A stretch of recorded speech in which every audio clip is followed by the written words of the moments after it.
আল্লাহ রাব্বুল আলামিনের এই আইন পৃথিবীর বুকে চালু করার কারণেই জনাবে মুহাম্মদুর রাসূলুল্লাহ সাল্লাল্লাহু আলাইহি ওয়াসাল্লাম এমন এক সমাজ কায়েম করেছিলেন যেখানে চুরি ছিল না, ডাকাতি ছিল না, জেনা ছিল না, ব্যভিচার ছিল না। আল্লাহর নবী বলেছিলেন খায়রুল কুরুনি কারনি, সর্বশ্রেষ্ঠ যুগ হতেছে আমার যুগ। এমন যুগ তৈরি হয়ে গেল, মানুষ না খেয়ে মরে না, বেকার সমস্যার সমাধান হয়ে গেছে, মানুষের দ্বারা মানুষ আর লাঞ্ছিত হয় না, অপমানিত হয় না। এমন মুসলমান আল্লাহর নবী জনাবে মুহাম্মদুর রাসূলুল্লাহ তৈরি করেছিলেন এই কোরআন দিয়ে। কি দিয়ে করেছিলেন? কোরআন দিয়ে। ইতিহাস লিখতেছে সেই জামানায় একটা সুন্দরী যুবতী মেয়ে মদিনা থেকে কোথাও যাচ্ছিল, যাওয়ার পথে যখন সন্ধ্যা হয়ে গেল তখন ওই যুবতী মনে করলো একাকিনী আমি বেরিয়েছি, এখন যদি কোনো পর পুরুষের সামনে পড়ে যায় তাহলে তো আমার সতীত্ব আর বাঁচবে না, অলঙ্কারাদি লুণ্ঠিত হবে। এই মনে করে ভয়তে মহিলা বসে পড়েছে জমিনের উপরে। জমিনের উপরে ভয়তে বসে পড়েছে। দেখা গেল যুবক ছেলেটি তার দিকে এগিয়ে আসতেছে। যুবক এবার যুবতীর কাছে এসেছে, ময়দানে আর কোনো মানুষ নাই। যুবক ছেলেটি যুবতীর দিকে তাকিয়ে বলে, মা, আমাকে দিয়ে তোমার কোনো ক্ষতি হবে না, তুমি কোথায় যাবে আমাকে বলো, আমি নিরাপদে পাহারা দিয়ে তোমাকে তোমার গন্তব্যে পৌঁছে দেব। আমার পরিচয় শোনো, আমি মুসলমান। সুবহানাল্লাহ বিহামদিহি। রাসূলুল্লাহ এরকম মুসলমান তৈরি করেছিলেন। সুবহানাল্লাহ বলেন। এরকম মুসলমান তৈরি করেছিলেন জনাবে মুহাম্মদ রাসূলুল্লাহ সাল্লাল্লাহু আলাইহি ওয়াসাল্লাম। এভাবে মুসলমান তৈরি করেছেন যেই মুসলমানদের কোনো মানুষের কোনো ভয় ছিল না, সমাজে চুরি ডাকাতি জেনা ব্যভিচার সব বন্ধ হয়ে গিয়েছিল। রাসূলের সেনাবাহিনী কেমন ছিল জানেন? রাসূলুল্লাহ কোরআন দিয়ে এমন সেনাবাহিনী তৈরি করেছিলেন, সিরিয়া দখল হলো মুসলমানদের হাতে। আর এই সিরিয়ার রাস্তা দিয়ে যখন মুসলমানেরা যাচ্ছে, বিজয়ী মুসলমানেরা সিরিয়ার সুন্দরী মহিলারা মনে করলো আমরা তো এখন ধর্ষিতা হব, লাঞ্ছিতা হব, এখন তারা আমাদের কোনো বাঁচার পথ নাই, আমাদের সর্বনাশ হয়ে যাবে। তারা তখন ভয় করতে লাগলো, মনে করলো যে ঘরের মধ্যে ঢুকে তারা আমাদেরকে লাঞ্ছিত করবে, তার চাইতে আমরা রাস্তায় দাঁড়িয়ে থাকি, যা আছে কপালে তাই হবে। দেখা গেল রাসূলুল্লাহ ট্রেনিং প্রাপ্ত সাহাবায়ে কেরাম সিরিয়া এই শহরের এক প্রান্ত দিয়ে ঢুকলেন, অপর প্রান্ত থেকে বেরিয়ে গেলেন, ডানে বায়ে তাকিয়ে দেখলেন না কারা দাঁড়িয়ে আছে। সুবহানাল্লাহ বিহামদিহি। এর নাম হচ্ছে ইসলাম। এটাই শিক্ষা দিয়েছিলেন জনাবে মুহাম্মদ রাসূলুল্লাহ সাল্লাল্লাহু আলাইহি ওয়াসাল্লাম। এমন এক সুন্দর সমাজ পৃথিবীতে কায়েম হয়েছিল, যার বরকতে এই সুন্দর সমাজ হয়েছিল। আপনারা কি চান বাংলাদেশে সেরকম একটি সমাজ কায়েম হোক? রাসূলুল্লাহ বিদায় হয়ে গিয়েছেন, কিন্তু যে আদর্শ দিয়ে তিনি এই ধরনের সুন্দর সমাজ তৈরি করেছিলেন সেই আদর্শ তিনি সাথে নিয়ে যান নাই। তারাকতু ফীকুম আমরাইন, রাসূলুল্লাহ বলেছেন দুটি জিনিস তোমাদের জন্য রেখে গেলাম, একটা হলো কিতাবুল্লাহ, একটা হচ্ছে আল্লাহর কিতাব, আর একটা হচ্ছে আমার সুন্নাহ। এই দুটি জিনিস রেখে গেলাম তোমাদের জন্য, যদি আঁকড়ে ধরতে পারো তাহলে তোমরা কেউ ধ্বংস হবে না, বিচ্ছিন্ন হবে না, ক্ষতিগ্রস্ত হবে না। এই কোরআন তোমাদেরকে বাঁচিয়ে রাখবে, এই আদর্শ তোমাদের টিকিয়ে রাখবে। সুতরাং আমি জিজ্ঞেস করতে চাই, এই বিরাট তাফসীরুল কোরআন মাহফিলের বিশাল জনসমুদ্র, আপনারা কি চান যে আল্লাহ পাকের এই কোরআন দিয়ে, আল্লাহর ওই সুন্নাহ অনুযায়ী, ওই কোরআন অনুযায়ী এই পৃথিবীর বুকে এই বিধান কায়েম হোক? এটা কি আপনারা চান? হাত উঁচু করে দেখান তো কারা কারা চান।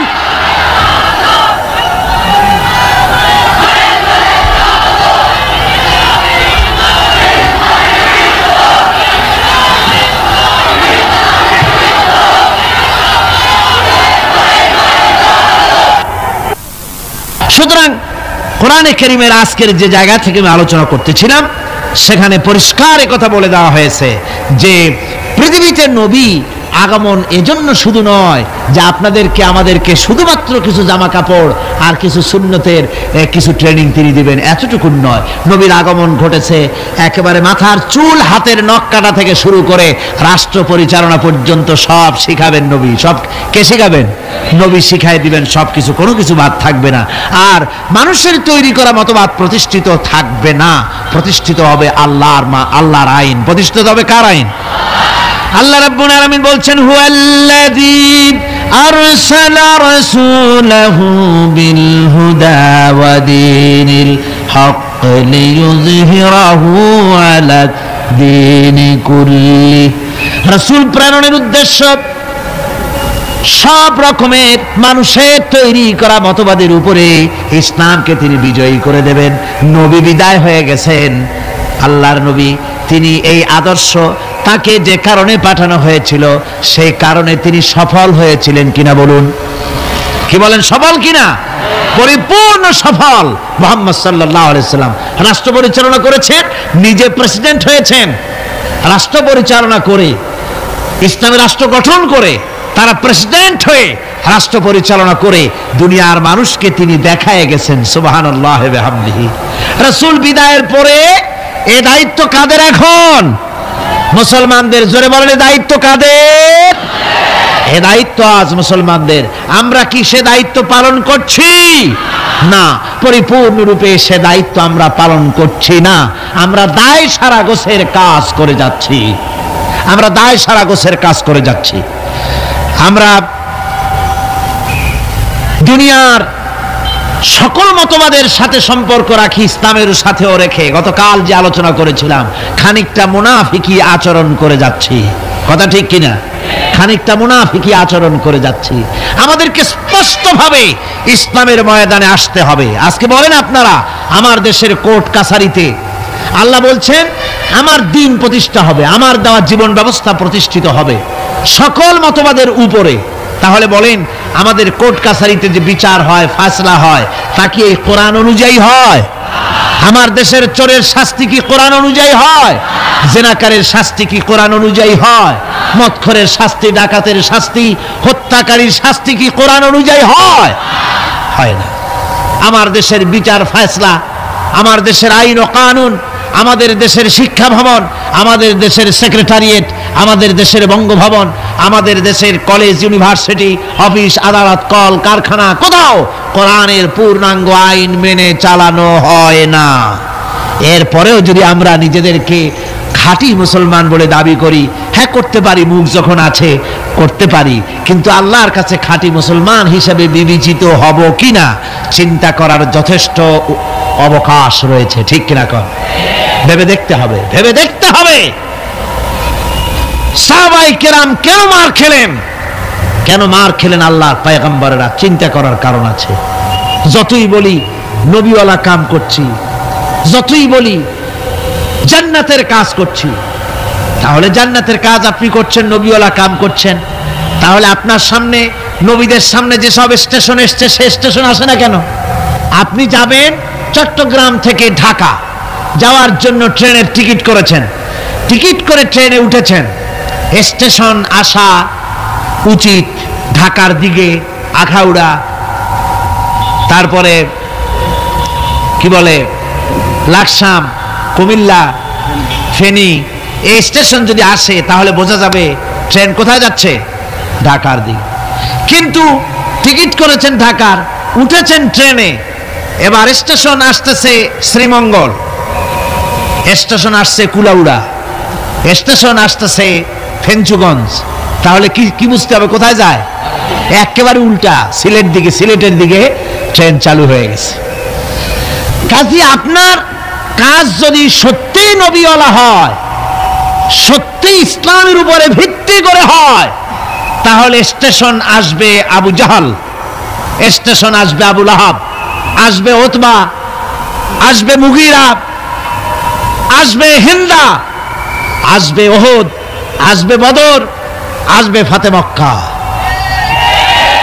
যদি এই সব স্টেশন না আসে, এসব স্টেশনের পরিবর্তে আসে কমলা, আঙ্গুর, বেদানা, হাদিয়া, নজরানা, তাহলে বুঝতে হবে ট্রেন ঠিক মতো যাচ্ছে না। টিকিট করছেন ঠিক, ট্রেনে উঠছেন ঠিক, কিন্তু আপনার ইচ্ছে মতো গন্তব্যে ট্রেনটা যাচ্ছে না। আচ্ছা, এখন কি করবেন? আপনার ইচ্ছা যাবেন মদিনায়, কোথায় যাবেন? মদিনায়। গাড়িতে উঠেছেন, এবার এ গাড়ি মদিনার দিকে যাওয়ার জন্য যে সব স্টেশন আসা উচিত সে স্টেশন আসতেছে না, স্টেশন আসে উল্টা। এখন আপনি করবেন কি? স্টেশন আসতেছে মস্কো দিয়ে যাওয়ার, স্টেশন আসতেছে আমেরিকা দিকে যাবার স্টেশন। এখন আপনি কি করবেন? আপনি যদি আপনার সিটে বসে ড্রাইভারকে গালাগালি করেন, তাতে কোনো ফায়দা হবে? আপনি যদি আপনার ছিটে বসে রাগ করে নিজের চুল আর দাড়ি টানিয়ে টানিয়ে ছেড়েন, যাবো আমি মদিনায় নিয়ে যায় আমারে মস্ত কি সর্বনাশ, এ যদি রাগ করে দাড়ি চুল ছেড়েন তাতে কোনো ফায়দা হবে? তারপরে রাগ করে নিজের সিটটা যেদিকে ট্রেন যাচ্ছে ওদিক থেকে ঘুরাইয়া পিছনের দিকে দিয়ে দিলেন, তাতে কোনো লাভ হবে? কিসে লাভ হবে? লাভ হবে চেইন পুল করতে হবে, গাড়ির চেন টানতে হবে, গাড়ি ঝাঁকুনি খেয়ে দাঁড়ায় যাবে। ড্রাইভারকে বলতে হবে, বেটা এই গাড়ির 95% যাত্রী মদিনার, আর তুমি নিয়ে চলেছ গাড়িকে দিল্লির দিকে, নিয়ে চলেছ পেন্টাগনের দিকে, গাড়ি ফেরাও। যদি যাত্রীর অধিকাংশ যাত্রীদের দাবি অনুযায়ী গাড়ি যদি না ফিরায়, তাহলে 2 নম্বরের কাজ হলো যাত্রীদেরকে ইঞ্জিনে যে দখল করে আছে যে ড্রাইভার, তাকে কিকড আউট করে দিয়ে ইঞ্জিন নিজের দখলে এনে একদম মদিনার দিকে ঘুরিয়ে দেওয়া, এটাই হলো একমাত্র পথ।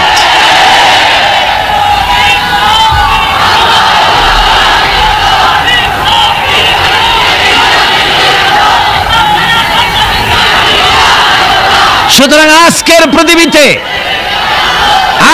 পৃথিবীতে দেশে দেশে মুসলমানের ইসলাম চায়।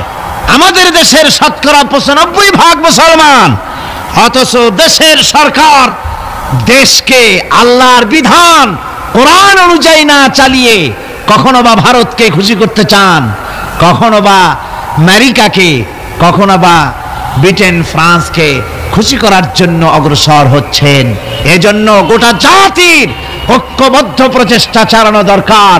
যে জন্য নবীরা এসেছেন সেই উদ্দেশ্যে নিজেকে প্রস্তুত করা। কথা বুঝতে পেরেছেন?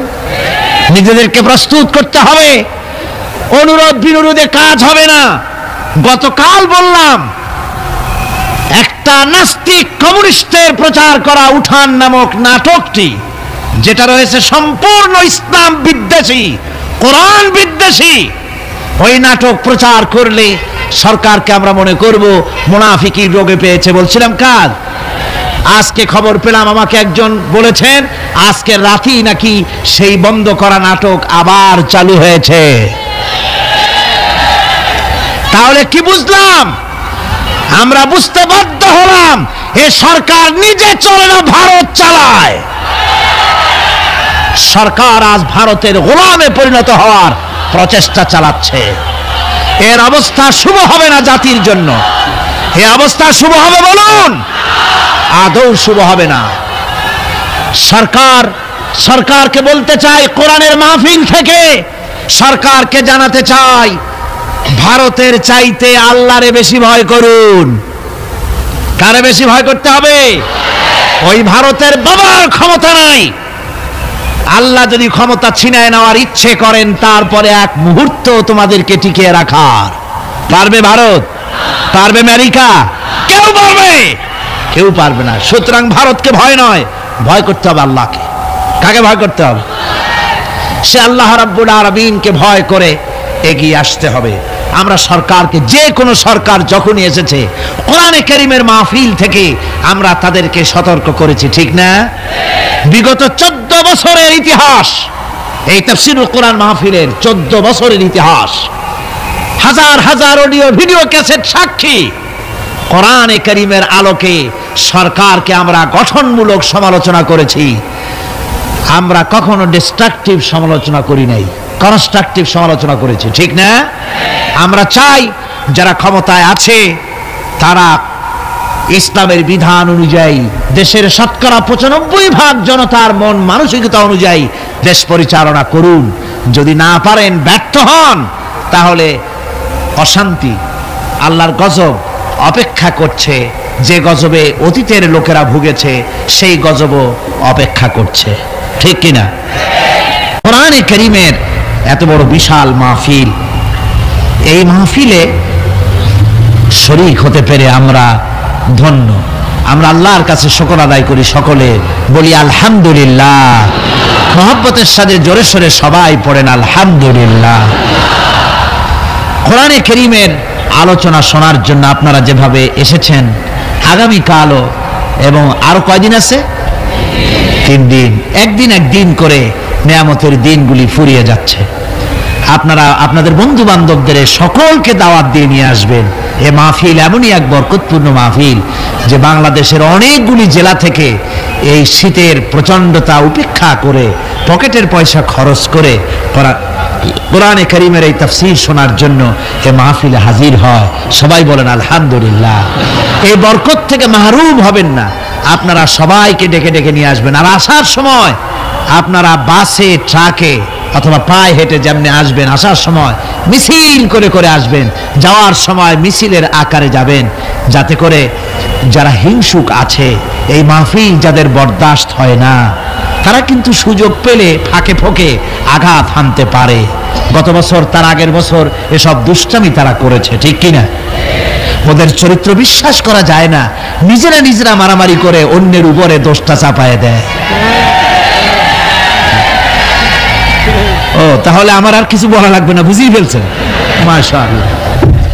আমি আপনাদের খেদমতে আরজ করছি যে এদের চরিত্রই এইটা, এদের চরিত্রই এটি। সুতরাং আপনারা যাবেন মিছিল সহকারে। কি সহকারে যাবেন? আসবেনও মিছিল সহকারে, যাবেনও মিছিল সহকারে।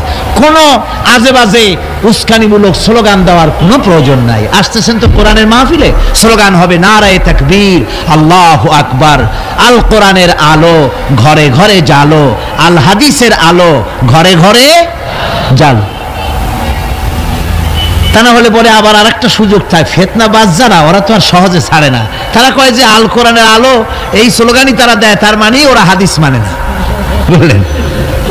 যারা সুবিধাবাদী, সুযোগ সন্ধানী, তারা এই ধরনের খুঁতটুত কোনো জায়গায় পাইলে, সেই জন্য স্লোগান, আমরা তো কোরআন, আমরা মুসলমান, আমরা কি মুসলমান, কোরআন হাদিসের জন্যই আমরা সংগ্রাম করি। কাজী আল হাদিসের আলো, আল কোরআনের আলো ঘরে ঘরে জালো। বিপ্লব, বিপ্লব, ইসলাম ছাড়া অন্য কিছু, বাস এই কয়টা স্লোগান দিয়ে দিয়ে যাবেন আর আসবেন। জোরে সোরে মোহব্বতের সাথে সবাই পড়েন আলহামদুলিল্লাহ। আপনারা সেই আসরের নামাজের পর থেকে দূর দূরান্ত থেকে এখানে এসেছেন। এখন আজকে বেশ ঠান্ডা হাওয়া প্রবাহিত হচ্ছে। যদিও আমার সামনে আলোচনা লম্বা ছিল, কিন্তু সেই লম্বা আলোচনা করতে আমি সাহস পাচ্ছি না। আমি সংক্ষেপে আজকের আলোচনা সেরে দেব ইনশাআল্লাহ। আজকে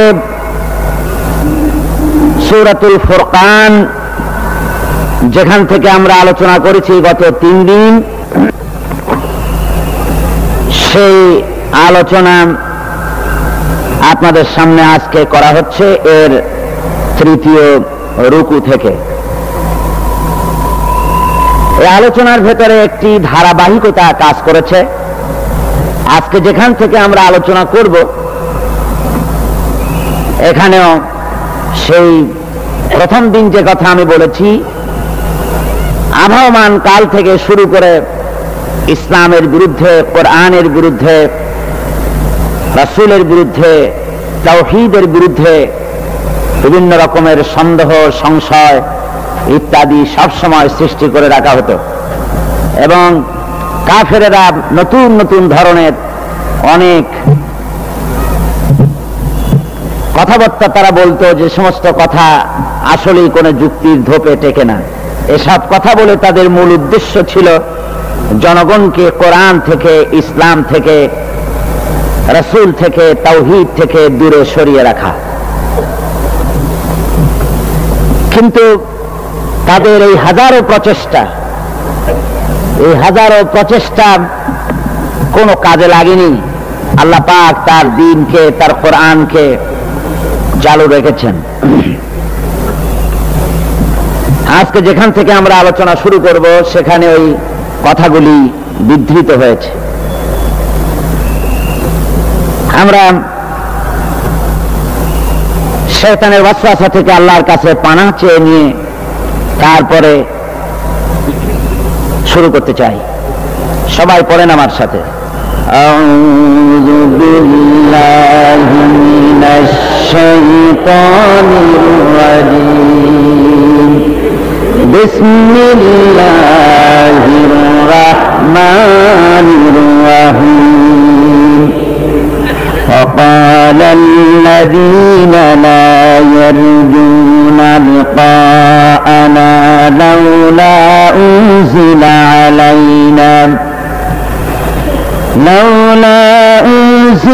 علينا الملائكة أو نرى ربنا لقد استكبروا في أنفسهم وعتوا عتوا كبيرا يوم يرون الملائكة لا بشرى يومئذ للمجرمين ويقولون حجرا محجورا صدق الله العظيم। এখানে আল্লাহ পাক বলছেন, যে সমস্ত লোক আমার সঙ্গে আমার সম্মুখে উপস্থিত হওয়ার শঙ্কা বোধ করে না, অর্থাৎ কিয়ামতের দিন আমার সামনে আসতে হবে, আমার সামনে উপস্থিত হতে হবে, এ ব্যাপারে যাদের ভয় নাই, তারা বলে লাউলা উনজিলা আলাইনাল মালাইকা, আমাদের কাছে কেন ফেরেশতা পাঠানো হয় না, আও নারা রব্বানা, নতুবা নয়তো আমরা আল্লাহকে, আমাদের রবকে আমরা দেখতে চাই। লাকাদ ইস্তাকবারু ফি আনফুসিহিম, তারা তাদের মনের ভেতরে একটা দাম্ভিকতা পোষণ করতেছিল। ওয়া আতাউ উতুওয়ান কাবীরা, আর এরা বিদ্রোহ এবং অবাধ্যতার সীমা লঙ্ঘন করেছিল। একথার দ্বারা এটা বলা হচ্ছে যে অবিশ্বাসীদের একটি বক্তব্য ছিল এই, যে আল্লাহ পাক যদি বাস্তবিকই মানুষের কাছে কোনো হেদায়েতের বাণী শোনাতে চান, তাহলে শুধু রসুলের কাছে ফেরেশতা পাঠাবেন, এটা কেমন কথা? আমাদের সকলের কাছে ফেরেশতা আসা উচিত। আর এই ফেরেশতারা প্রত্যেকের বাড়ি বাড়ি গিয়ে বলা উচিত যে তোমাদের আল্লাহর পক্ষ থেকে তোমাদের জন্য এই হেদায়েত, এরকম বাড়ি বাড়ি ফেরেশতা দেওয়া দরকার। অথবা বিরাট জনসমাবেশ করে সেখানে ফেরেশতারা দাঁড়ায় বক্তব্য রাখবে, আল্লাহর কথা বলবে যে আল্লাহর এই হেদায়েত এসেছে। আর এটা যদি না হয়, তাহলে রব যিনি, তিনি আসুন, তিনি আমাদের সামনে এসে কথা বলুন, আমরা রবকে দেখতে চাই, এইভাবে তারা বলতো। সূরা আনআমে আল্লাহ রাব্বুল আলামিন বলেছেন যে এইভাবে করে যখনই কোনো আয়াত নাজিল হতো, তখন তারা বলতো ক্বালু লান নু'মিনা হাত্তা নু'তা মিসলা মা উতিয়া রাসূলুল্লাহ, আমরা ততক্ষণ পর্যন্ত এই সমস্ত কথা বিশ্বাস করব না যতক্ষণ পর্যন্ত রাসূলুল্লাহর কাছে যে জিনিস পাঠানো হয়েছে তা আমাদের কাছে পাঠানো না হয়। অর্থাৎ আল্লাহ নিজেই আসবেন এবং আল্লাহ নিজে এসে বলবেন যে বান্দারা, তোমাদের নিকট আমার আবেদন এই, এইভাবে আল্লাহ এসে নিজেই আমাদের সামনে এই ধরনের কথা বলা দরকার। অবিশ্বাসীদের এই সমস্ত কথার জবাবে আল্লাহ রাব্বুল আলামিন বলছেন, ওয়ালাউ নাযালনা আলাইকা কিতাবান ফি কিরতাসিন ফালামাসুহু বিআইদিহিম, আল্লাহ রাব্বুল আলামিন বলেন, আমি যদি আপনার প্রতি ওহীর আকারে কিতাব নাজিল না করে যদি কাগজে লেখা কোরআন শরীফ কাগজে লেখা কিতাব যদি নাজিল করে দিতাম, এমনকি তারা যদি তা স্পর্শ করেও দেখত, তাহলে তারা কি বলতো? লাকালাল্লাযীনা কাফারু ইন হাযা ইল্লা সিহরুন মুবিন, ওরা স্পর্শ করে এই কিতাবকে তারপরে বলতো যে এটা হচ্ছে একটা স্পষ্ট জাদু, তারা এটাকে জাদু বলে ঘোষণা করে দিত। সুতরাং এই সমস্ত কথা বলে তারা আসলে কোরআন থেকে নিজেরাও দূরে থাকতে চায় এবং অন্যদেরকেও দূরে রাখতে চায়। তারা বলে, আল্লাহ রাব্বুল আলামিন বলছেন, ইয়াউমা ইয়ারাউনাল মালাইকাতা লা বুশরা ইয়াউমা ইযিল লিল মুজরিমিন যেদিন আসলে তারা ফেরেশতা দেখবে, যেদিন তারা আসলেই ফেরেশতা দেখতে পারবে, সেদিনটা অপরাধীদের জন্য কোনো সুসংবাদের দিন হবে না। ফেরেশতা যেদিন তারা দেখতেই পারবে, ইয়াকুলুনা হিজরান মাহজুরা, সেদিন তারা চিৎকার মেরে বলবে আল্লাহ আশ্রয় চাই, এভাবে চিৎকার মারতে থাকবে যেদিন সত্যিই ফেরেশতা দেখবে। وَقَدِمْنَا إِلَى مَا عَمِلُوا مِنْ عَمَلٍ فَجَعَلْنَاهُ هَبَاءً مَنْثُورًا, আর আমি তাদের সমস্ত কৃতকর্ম আমলগুলিকে সব ধূলিকণার মতো উড়িয়ে দেব। আসহাবুল জান্নাতি ইয়াওমাইযিন খায়রুম মুস্তাকাররান ওয়া আহসানু মাকিলা, সেদিন হাসরের ময়দানে জান্নাত এবং জাহান্নামীদের অবস্থা একরকম হবে না। যারা জান্নাতের অধিকারী হবে তারা উত্তম জায়গায় অবস্থান করবে, কল্যাণজনক জায়গায় অবস্থান করবে এবং দ্বিপ্রহরে সময় কাটাবার জন্য তারা উত্তম স্থান লাভ করবে। অর্থাৎ জাহান্নামীরা আর জান্নাতীরা কিয়ামতের দিন তাদের এক অবস্থা হবে না। এই প্রচন্ড রৌদ্রের তাপে জাহান্নামীদের কষ্ট হবে ঠিকই, কিন্তু জান্নাতীদের কোনো কষ্ট হবে না। সুবহানাল্লাহ ওয়া বিহামদিহি। আল্লাহ রাব্বুল আলামিনের হাবিব জনাবে মুহাম্মদ রাসূলুল্লাহ সাল্লাল্লাহু আলাইহি ওয়াসাল্লাম বলেছেন, কিয়ামতের ময়দানে আল্লাহর কসম করে বলছি, সেদিন জাহান্নামীদের ভীষণ কষ্ট হবে আর জান্নাতীদের জন্য অত্যন্ত আসান হবে, অবস্থাটা খুবই আরামের হবে। নবীজি বলেন, এক ফরজ নামাজ, এক ওয়াক্ত ফরজ নামাজ আদায় করতে যে সময়টুকুন লাগে, কিয়ামতের মাঠের এই সময় এত বড় বিরাট লম্বা সময় জান্নাতীদের জন্য এরকম হালকা হয়ে যাবে। সুবহানাল্লাহ। হযরত আবু সাঈদ খুদরী রাদিয়াল্লাহু তাআলা আনহু হাদিসখানা বর্ণনা করেছেন, এক ওয়াক্ত নামাজটা ফরজ নামাজ পড়তে যতটুকুন সময় লাগে, এতটুকুন সময়ের ভেতরে জান্নাতীদের কারবার শেষ হয়ে যাবে। সুবহানাল্লাহ ওয়া বিহামদিহি। আর ওদের কারবার তো শেষই হবে না। وَيَوْمَ تَشَقَّقُ السَّمَاءُ بِالْغَمَامِ وَنُزِّلَ الْمَلَائِكَةُ تَنزِيلًا, ওরা ফেরেশতা দেখতে চায়। সেদিন আসমান সমূহ বিদীর্ণ হয়ে মেঘ পুঞ্জ বেরিয়ে আসবে, আত্মপ্রকাশ করবে। তার ভেতর থেকে ফেরেশতারা ক্রমাগত নাযিল হতে থাকবে। আর অবস্থাটাই হবে, আল মুলকু ইয়াওমাইযিল হাক্কু লির-রাহমান ওয়া কানা ইয়াওমান আলাল কাফিরিনা আসীরা, আর সেদিনে বাদশাহী হবে কেবলমাত্র রহমানেরই।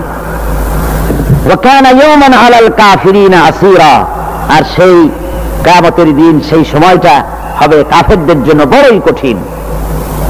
এখানে কিয়ামতের কিছু কথা বলা হচ্ছে, কিছু আভাস দেওয়া হচ্ছে যে আসমান সমূহ বিদীর্ণ হয়ে মেঘ পিণ্ড বেরিয়ে আসবে এবং তার থেকে ক্রমাগত ফেরেশতারা নাযিল হতে থাকবে। আল্লাহর হাবিব বলেছেন, কেউ যদি কিয়ামতের দৃশ্য দেখতে চায় সেজন্য সূরা ইজা শামসু কুওয়ারাত ওয়া ইজা সামাউ ফাতারাত, ইজা সামাউ শাক্কাত, এই সূরাগুলি যেন পড়ে, তাহলে কিয়ামতের দৃশ্য তার চোখের সামনে প্রতিভাত হবে। কিয়ামতের দৃশ্যটা আসলে কেমন হবে সেই সূরাগুলি তেলাওয়াত করলে সে বুঝতে পারবে। যেমন আল্লাহ পাক বলছেন, ইজা সামাউ ফাতারাত ওয়া ইজাল কাওয়াকিবু তাসারাত ওয়া ইজাল বিহারু ফুজ্জিরাত ওয়া ইজাল কুবুরু বুসিরাত, যখন আকাশসমূহ চূর্ণ বিচূর্ণ হয়ে যাবে আর তারকাসমূহ বিক্ষিপ্ত হয়ে পড়বে, সমুদ্র মহাসমুদ্রগুলি দীর্ণ বিদীর্ণ হয়ে যাবে, কবরগুলি সব উদ্গীরণ করে দেবে, তার মধ্যে যা আছে সে সবগুলি।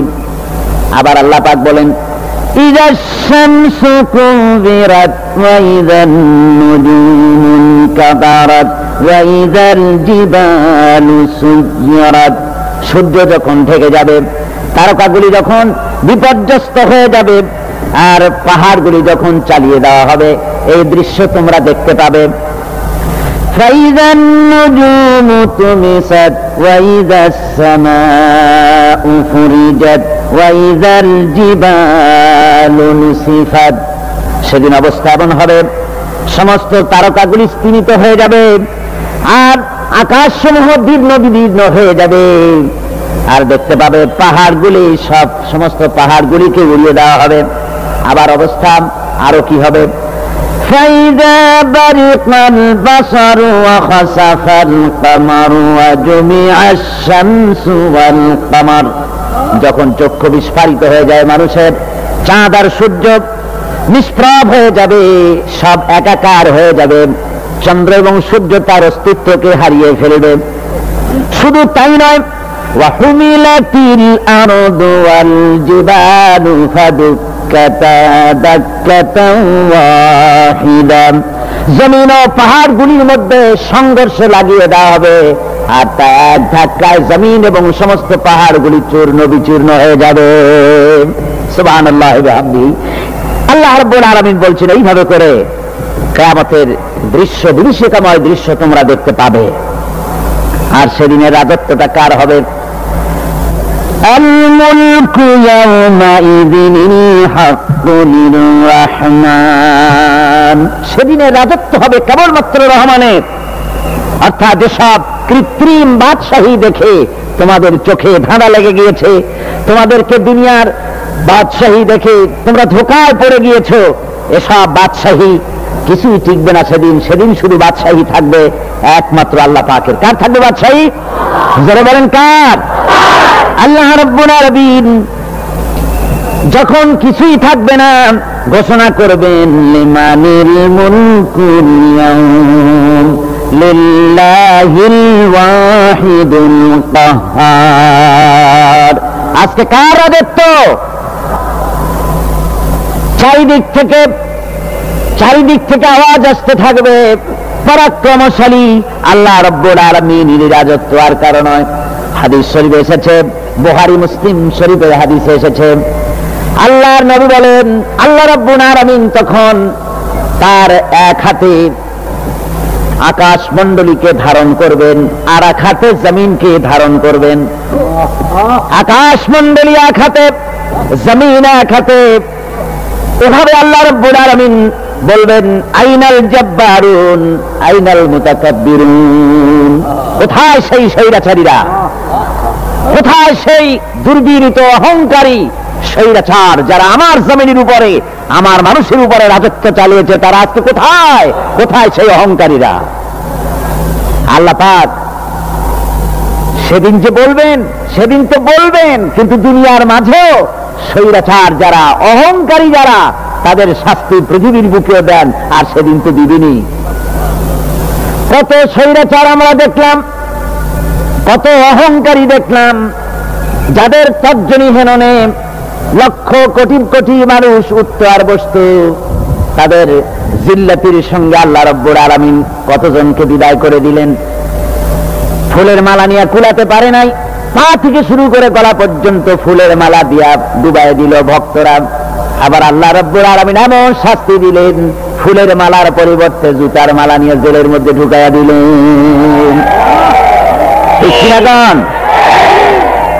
অহংকারী আর স্বৈরাচার যারা হয়, আল্লাহ পাক এভাবে তাদের দৃষ্টান্ত দেখিয়ে দেন। আমরা কত দেখলাম, 9 বছরের রাজা, 10 বছরের সাজা। পৃথিবীর বুকে যারা অহংকার করে, যারা স্বৈরাচার হয়, আল্লাহর আইনকে যারা বৃদ্ধাঙ্গুষ্টি প্রদর্শন করে, আল্লাহ পাক তাদের জমিনেও দেখান। এখানে চূড়ান্ত ফয়সালা আল্লাহ করেন না, আসল ফয়সালার জায়গা তো আছেই, তবে এখানে নমুনা দেখায় দেন। যে ব্যক্তি আল্লাহর সঙ্গে বিদ্রোহ করেছে আর পরকালের জন্য পাথর জোগাড় করে নাই, দুনিয়াকে অগ্রাধিকার দিল, পরকালকে ভুলে গেল, তার জায়গা হলো জাহান্নাম। وَأَمَّا مَنْ خَافَ مَقَامَ رَبِّهِ وَنَهَى النَّفْسَ عَنِ الْهَوَى ফাইন্নাল জান্নাতা হিয়াল মাওয়া। আর যে ব্যক্তি আপন প্রভুর সামনে উপস্থিত হওয়াকে ভয় করেছে এবং আপন প্রবৃত্তিকে লালসা মুক্ত করেছে, লালসার হাত থেকে রক্ষা করেছে, আল্লাহ রব্বুল আলামিন কিয়ামতের দিন তার জন্য রেখে দিয়েছেন জান্নাত। তার জন্য কোন জায়গা? জান্নাত। আমাদেরকে পরকাল ভিত্তিক জীবন যাপন যদি করি তাহলে কবরের জবাবগুলি খুব আসান হবে। আর যদি পরকাল ভিত্তিক জীবন যাপন না হয় কবরটা মুসিবত হয়ে যাবে। হযরত ওসমান রাদিয়াল্লাহু তাআলা আনহু কবরের কাছে গিয়ে খুব কাঁদতেন। সাহাবায়ে কেরাম প্রশ্ন করেছেন, হুজুর, রাসূল করিম সাল্লাল্লাহু আলাইহি সাল্লাম যখন জান্নাত ও জাহান্নামের ওয়াজ করেন তখনও তো এত বেশি আপনি কাঁদেন না, যত বেশি কাঁদেন কবরের কাছে এসে, কারণ কি? হযরত ওসমান রাদিয়াল্লাহু তাআলা আনহু বলতেন, আমার সাথীরা, আমি আমার হাবিবের কাছে, আল্লাহ রাব্বুল আলামিনের রাসূলের কাছে আমি শুনেছি এই কবরটাই হলো প্রথম স্টেশন, এই কবরটাই হলো প্রথম ইমিগ্রেশন কাউন্টার। এই জায়গায় যদি কেউ ধরা পড়ে যায়, কারো যদি চার্জশিট হয়ে যায়, সব জায়গায় ধরা পড়ে যাবে, হাসরে মিজানে সিরাতে কোনো জায়গায় নাজাত পাবে না। আর এই কবরটা যদি কেউ মুক্তি পেয়ে যায়, মিজান সিরাত হাসর সব জায়গা থেকে আল্লাহ তারে ভালোভাবে পার করে দিবেন। এটা হলো আসল জায়গা, মারাত্মক জায়গা, খুব মারাত্মক জায়গা। আমি এটাকে ইমিগ্রেশন কাউন্টার বলেছি আমার ভাষায়। ইমিগ্রেশন কাউন্টার যারা বিদেশ ভ্রমণ করেছেন তারা জানেন। লন্ডন যাবেন, আমেরিকা যাবেন, সৌদি আরব যাবেন, যে কোনো বিদেশে যাবেন, গেলেই পাসপোর্ট তারা দেখবে। পাসপোর্টে আপনার ন্যাশনালিটি কোনটা সেটাই তারা জানতে চাইবে। আপনি কোন দল করেন এটা তারা জানতে চাইবে না, আপনার আইডেন্টিটি কি তারা জানতে চাইবে। তারপরে যদি স্যাটিসফ্যাক্টরি হয় আপনাকে ভিসা দিয়ে ভেতরে ঢুকবার ব্যবস্থা করে দেবে। আর যদি তারা স্যাটিসফাইড না হয় তাহলে আপনাকে মেহমানখানায় ঢুকানো হবে গ্রেফতার করে। কবর হচ্ছে এ ধরনের একটি ইমিগ্রেশন কাউন্টার। কবরের ভিতরে মানুষ যখনই রাখা হবে সঙ্গে সঙ্গে দুজন ফেরেশতা আসবে। কবরের কাছে যারা এসেছিল দাফন হয়ে যাওয়ার পর এই লোকগুলি 40 কদম যেতে যতক্ষণ লাগে এর মধ্যেই দুজন ফেরেশতা এসে যাবে, এসে জিজ্ঞেস করবে, মান রব্বুকা, তুমি কোন দল করতে? ওটা তাদের জানার দরকার নাই। ব্যবসা করতেন না চাকরি করতেন প্রয়োজন নাই। প্রথমেই জিজ্ঞাসা করা হবে ন্যাশনালিটি, প্রথমেই জিজ্ঞাসা করা হবে তার ন্যাশনালিটি সম্পর্কে, তার আইডেন্টিটিটা কি, এবং সেটাকে সত্যায়িত করার জন্য, বোঝার জন্য 3টি প্রশ্ন। প্রথম প্রশ্ন, মান রব্বুকা ওয়া মা দীনুকা ওয়া মান নাবিয়ুকা, তোমার রব কে, তোমার দ্বীন কি, তোমার নবী কে। যদি এই ব্যক্তি বেঈমান হয়, মুনাফিক হয়, সে বলবে হায় হাতা লা আদরি, হায় হাতা লা আদরি, জানি না আমার রবকে, আমি জানি না। তোমার দিন কি, দিন কারে কয় বুঝি না। এরপরে আল্লাহর নবী জনাবে মুহাম্মদ রাসূলুল্লাহ সাল্লাল্লাহু আলাইহি ওয়াসাল্লামকে দেখানো হবে, বলা হবে মা কুনতা তাকুলু ফি হাদার রাজুল, এই ব্যক্তি সম্পর্কে তোমার ধারণা কি নিকে? বলবে আমি চিনি না। নাউযুবিল্লাহ। বাস, এরপরে তার যা হবার তাই শুরু হয়ে যাবে। আর যদি বান্দাটা মুমিন হয়, প্রশ্ন করা হবে মান রব্বুকা, জবাব দেবে রব্বি আল্লাহ, আমার রব আল্লাহ রাব্বুল আলামিন। ওয়া মা দীনুকা, দীনুনা ইসলাম, আমার দিন হচ্ছে ইসলাম। এরপরে আল্লাহর নবীকে দেখানো হবে। কয়েক রকমের বর্ণনা আছে, কোন বর্ণনায় আছে হুজুরের আকারে দেখানো হবে, অথবা রাসূলকে সরাসরি দেখানো হবে। বলা হবে মা কুনতা তাকুলু ফি হাদার রাজুল, এই লোকটি সম্পর্কে ধারণা কি? মুমিন ব্যক্তি বলবে হাদা নবিয়ুনা মুহাম্মাদুর রাসূলুল্লাহ সাল্লাল্লাহু আলাইহি ওয়াসাল্লাম, ইনি আমার তো সেই নবী মুহাম্মাদুর রাসূলুল্লাহ সাল্লাল্লাহু আলাইহি ওয়াসাল্লাম। আমরা যেন এই রকমের জবাব দিতে পারি, আল্লাহ কবুল করো। সকলে জোরে কোন আমিন। জবাব হয়ে যাওয়ার পর গায়ব থেকে আওয়াজ আসবে, ফাফরিশু বিল জান্নাতি ওয়ালবিসু বিল জান্নাহ। ও আমার ফেরেশতারা, আমার এই বান্দাকে জান্নাতের পোশাক পরাইয়া দাও আর কবরটাকে জান্নাতের বিছানা বিছাইয়া দাও। জান্নাতের পোশাক পরাইয়া দাও, জান্নাতের বিছানা বিছাইয়া দাও। ইলা মাদ্দা বাসারিহি, তার চোখের দৃষ্টি যতদূর যায় কবরটা ততটা প্রশস্ত করে দাও।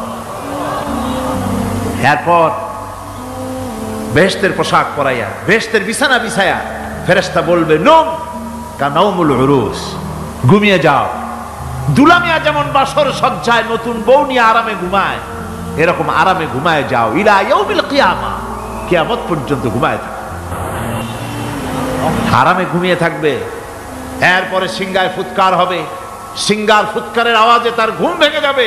বলবে, ইয়া ওয়াইলানা মান বা'সানা মিন মারকাদিনা, হায় আফসোস, আমার এত আরামের ঘুম থেকে কে আমাকে জাগ্রত করলো, আমার ঘুমটারে নষ্ট করলো কে?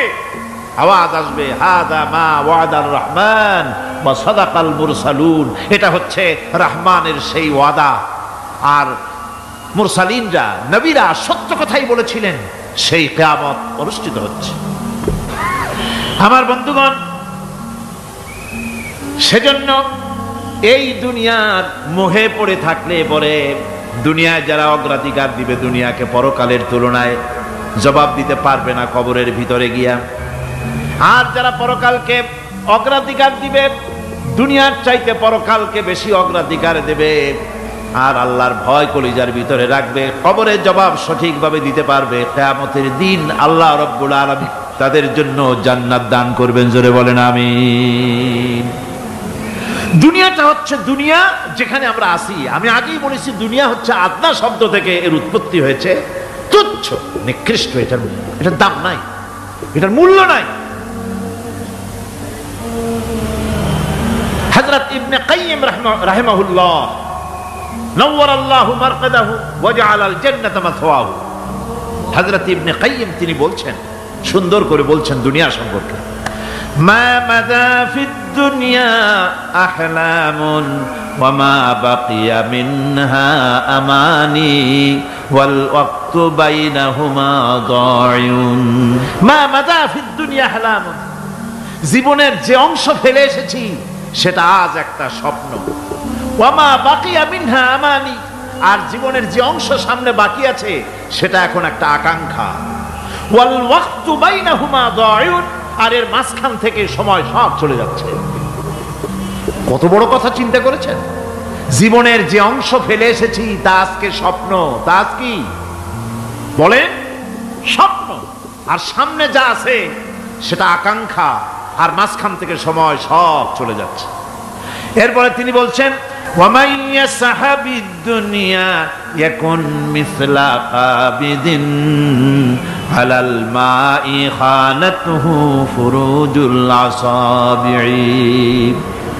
দুনিয়াদারের অবস্থা হচ্ছে এই, কেউ যদি দুই হাতে পানি খামসায় ধরে, দুই হাতে কি ধরছে বলে? দুই হাতে পানি খামসায় ধরেছে, খুব মজবুত করে ধরেছে, 2 মুঠ পানি। বলেন থাকবে কতটুকু? কতটুকু থাকবে?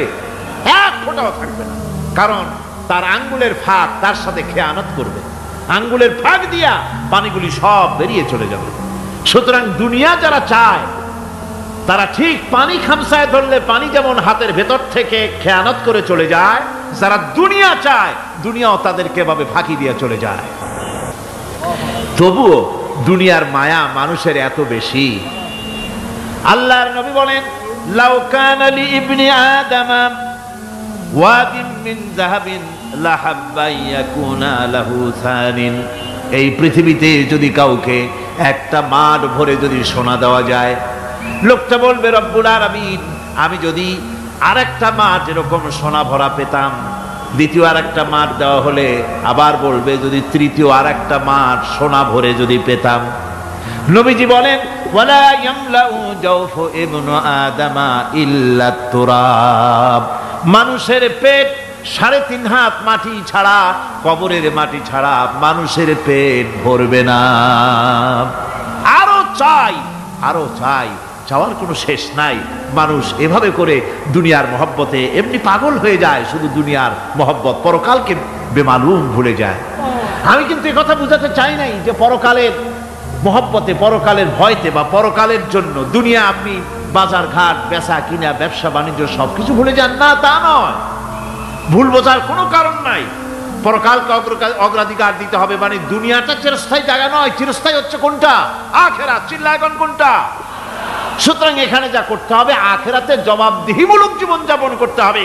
আপনি ব্যবসা করবেন, ওজনে কম দিতে পারবেন না, আপনি খাদ্যে ভেজাল দিতে পারবেন না, চুরি করতে পারবেন না, ডাকাতি করতে পারবেন না, জেনা করতে পারবেন না, বদমাশি করতে পারবেন না, মদ খেতে পারবেন না, সন্ত্রাসী হতে পারবেন না, হাইজ্যাকার হতে পারবেন না, চাঁদাবাজ হতে পারবেন না, মুনাফাখোর হতে পারবেন না, আপনি চোরা কারবারি হতে পারবেন না, ঘুষখোর হতে পারবেন না, সুদখোর হতে পারবেন না।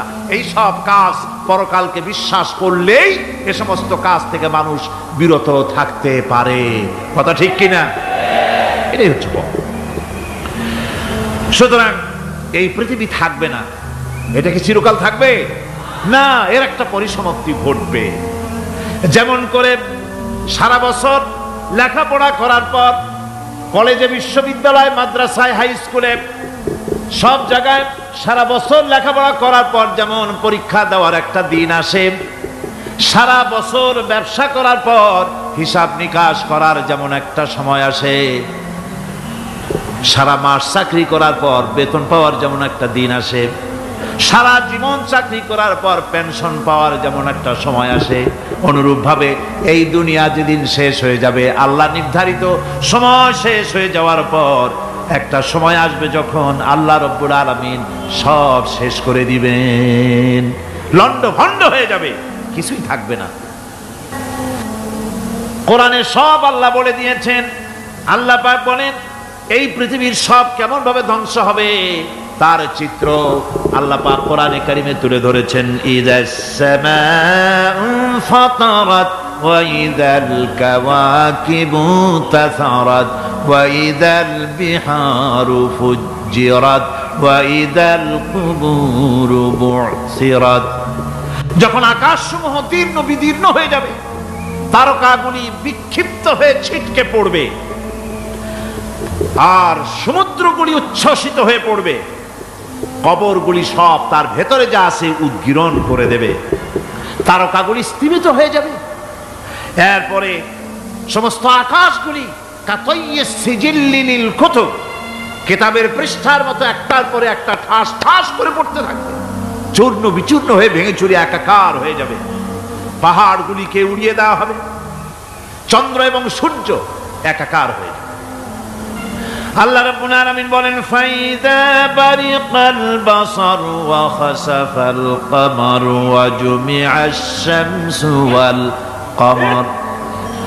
চক্ষু যখন বিস্ফারিত হয়ে যাবে, চাঁদ যখন তার আলো হারিয়ে ফেলবে, সূর্য যখন তার আলো হারিয়ে ফেলবে, চাঁদ আর সূর্য সব একাকার হয়ে যাবে, সেই সময়ের অবস্থাটা কি চিন্তা করো। মানুষ হয়রান হয়ে দৌড়াদৌড়ি করবে। ওয়াহুমিলাতিল আরদু ওয়াল জিবালু ফাদুক্কাতা দাক্কাতান ওয়াহিদা। জমিন এবং পাহাড়গুলির মধ্যে আল্লাহ রাব্বুল আলামিন সংঘর্ষ বাঁধিয়ে দিবেন, পাহাড়গুলি ভেঙে চুরে টুকরা টুকরা হয়ে যাবে, পাহাড়গুলি উঁচু করে জমিনের উপরে আছাড় মেরে আল্লাহ রাব্বুল আলামিন ভেঙে চুরে চুরমার করে দিবেন। সুবহানাল্লাহ। ইকরা কিতাবাকা কাফা বিনাফসিকাল ইয়াওমা আলাইকা হাসিবা। তাকে বলা হবে নিজের কর্মলিপি নিজেই পড়ো, আজ তুমি তোমার নিজের হিসাব নিতে যথেষ্ট। বন্ধুগণ, এই মাহফিলে যত লোক আমরা বসে আছি, আমরা আমাদের হিসাব নিতে যথেষ্ট না আরেকজন লাগবে? কোন আমরা যথেষ্ট কি না? কথা বোঝেন নাই? আমি বলতে চেয়েছি এটা, আমরা যদি এখন চোখ বুঝে চিন্তা করি যে পিছনের জীবনে কি করেছি, মনে পড়বে নাকি পড়বে না? বলেন সবাই, পড়বে কি পড়বে না? ছোটবেলায় কবে পায়ের নিচে কাটা ফুটেছিল, কবে কোথায় আছাড় খেয়েছিলেন, কবে কার বেল, তাল, আম, কাঁচা আম চুরি করে খেতে গিয়ে কিল খেয়েছিলেন, তাড়া খেয়েছিলেন, তা কি এখন মনে নাই? আছে। তাহলে কিল, ওই তাল বেল চুরি করতে গিয়ে যে কিলটা খাইছিলেন সেটাও মনে আছে, ভালো মন্দ সব মনে আছে। তাহলে কোন হোটেলের রুমে কি করছিলেন, কোন স্কুলে কোন কলেজে কি করছিলেন, তারপরে জীবনে ছোট বড় ঘটনাগুলি সব বুঝতে মনে পড়বে না? এবার হিসাব করেন, মনে যদি পড়ে এবার হিসাব করেন আপনি জান্নাতি না জাহান্নামী। আপনি আপনার নিজের হিসাব নেওয়ার জন্য যথেষ্ট। তাকে হিসাব করতে বলা হবে, তোমার হিসাব, তোমার নিজের হিসাব নেওয়ার জন্য তুমি যথেষ্ট, তোমার হিসাব তুমি নিজেই করো, এটা পড়ো। আর সেই কিয়ামতের দিন কোনো সাহায্যকারী মিলবে না। লান তানফাকুম আরহামুকুম ওয়ালা আওলাদুকুম ইয়াউমাল কিয়ামাহ। লান তানফাকুম, কিয়ামতের দিন কোনো ফায়দা হবে না, অবশ্যই কোনো ফায়দা হবে না, কোনো উপকারে আসবে না। কিয়ামতের দিন তোমার সন্তান, তোমার স্ত্রী, তোমার মাল, তোমার সম্পদ কোনো উপকারে আসবে না কিয়ামতের ময়দানে। সেদিন সব তোমার সাথে বিচ্ছেদ করবে, সব পালায় যাবে। সেখানে উৎকোষেরও কোনো কারবার নাই যে ঘুষ টুস দিয়া, ফেরেশতাদের কোনো রকম বুঝবাজ দিয়া, আলাদা কোনো চোরাগলি পথ দিয়া একেবারে ফুট করে ভেসতে চলে যাবেন, এমন কোনো সুযোগ নাই। অনেকে বলে হুজুর এমন কিছু দোয়া শিখায় দেন যাতে ওই সব জেহাদ বোমা এগুলি খুব ভয় পাই, ওসব রাস্তা টাস্তা না, খুব সহজে কিছু দোয়া দুরূদ করিয়া আস্তে করে জান্নাতে চলে যাওয়া যায়, এরকম একটা দোয়া, এরকম একটা পথ বলে দেন। আমি বলি ভাই, এরকমের কোন চোরাগলি আমার রাসূল আবিষ্কার করতে পারেন নাই। আল্লাহর পয়গম্বরের ওই ধরনের কোন পথ আবিষ্কার করতে পারেন নাই। সেখানে কিয়ামতের দিন কাউকে উৎকোষ গ্রহণ করার কেউ নাই, উৎকোষ দেওয়া যাবে না। আর উৎকোষ দিবি না বা কি, আপনার কাছে কিছু নাইও, থাকলেও নেওয়ার কেউ নাই। এই দুনিয়ায় ফাঁকিবাজি করে বহুত কিছু করা যায়, কিন্তু কিয়ামতের মাঠে এগুলি কিছুই চলবে না। আল-ইয়াওমা লা ইয়ানফা'ু মালুন ওয়ালা বানুন, কিয়ামতের দিন ধন সন্তান সন্ততি আর সম্পদ কোনো কাজে লাগবে না। সেদিন শুধু আমল, আমল যদি ভালো হয় কাজে লাগবে, আমল খারাপ হবে সব শেষ হয়ে যাবে। আল্লাহ রাব্বুল আলামিন নবীজিকে ডেকে বলেছেন, নবী আপনি বলেন, কুল মা কুনতু বিদআম মিনার রাসূল, আপনি বলুন আমি কোন নতুন রাসূল নই, আমার আগে অনেক নবী রাসূল পৃথিবীতে এসেছেন, তারা বিদায় হয়ে গেছেন। আমি জানি না কিয়ামতের দিন আল্লাহ রাব্বুল আলামিন আমার সাথে কি ব্যবহার করবেন, আর আমি এও জানি না যে কিয়ামতের দিন আল্লাহ পাক তোমাদের সাথে কি ব্যবহার করবেন।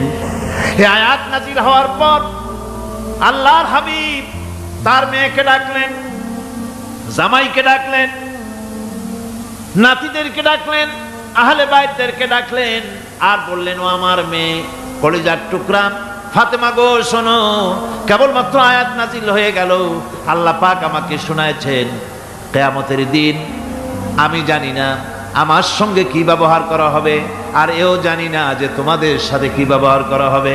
ও আমার কলিজার টুকরা মেয়ে ফাতেমা, কিয়ামতের দিন মুহাম্মদ সাল্লাল্লাহু আলাইহি সাল্লামের মেয়ে, এই হিসাবে তোমার নাজাতের ফয়সালা হবে না।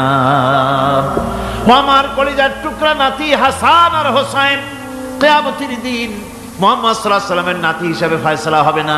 ও আমার জামাই হযরতে আলী, কিয়ামতের দিন আমার জামাই হিসাবে নাজাতের ফয়সালা হবে না। আমল যদি ভালো হয় ফয়সালা ভালো হবে, জান্নাতে চলে যাবে। আমল যদি খারাপ হয় কার নাতি কার জামাই দেখা হবে না। সুবহানাল্লাহ, কঠিন কিয়ামতের মাঠ। এই পরকালের বিশ্বাস যদি কলিজার মধ্যে ঢোকে মানুষ ভালো হয়ে যাবে। কম সুবহানাল্লাহ। ওই যে মক্কার জীবনে ওই সমস্ত মানুষগুলি যারা চুরি করত, ডাকাতি করত, জেনা করত, বদমাশি করত, যারা শয়তানি করত, যারা মানুষকে খুন করত, এই মানুষগুলি এত ভালো হয়ে গেল, যারা চুরি ছেড়ে দিল, ডাকাতি ছেড়ে দিল, জেনা ব্যভিচার ছেড়ে দিল, এত ভালো হয়ে গেল, পৃথিবীর মধ্যে সেরা মানুষ তারা হয়ে গেলেন। জোরে বলেন সুবহানাল্লাহ। নবীর সাহাবীরা পৃথিবীর শ্রেষ্ঠ সন্তান, নবীর সাহাবীরা পৃথিবীর সেরা মানুষ, তাদের চাইতে সেরা মানুষ নবীদের পরে আর কেউ হতে পারে না। জোরে কোন সুবহানাল্লাহ।